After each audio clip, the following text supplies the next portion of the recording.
বিশ্বনবী বাবা মার আদর পায় নাই, জন্মের আগেই বিশ্বনবীর বাবা নাই, 6 বছর বয়সে মা নাই, দাদার কাছে মানুষ হয়েছেন, চাচার কাছে মানুষ হয়েছেন। বিশ্বনবী হুদাইবিয়ার উমরা যেদিন করতে যাবেন 1400 সাহাবীকে নিয়ে বিশ্বনবী উমরা করার জন্য রওনা হলেন।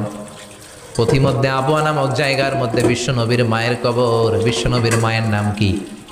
তোরা দেখে যা মিনা মায়ের কোলে, মধু পূর্ণিমারি সেথা চাঁদ দোলে, যেন উষার কোলে রাঙা রবি দোলে। তোরা দেখে যা কালিমা শাহাদাতের বাণী ঠোঁটে কে লই, পরে দুরুদ ফেরেশতা বেহেশতের দুয়ার খোলে। তোরা দেখে যা আমিনা মায়ের কোলে। ঠিকই না? মায়ের কবর বলল সামনে, জায়গার নাম আবওয়া, ছোট্ট একটা টিলা।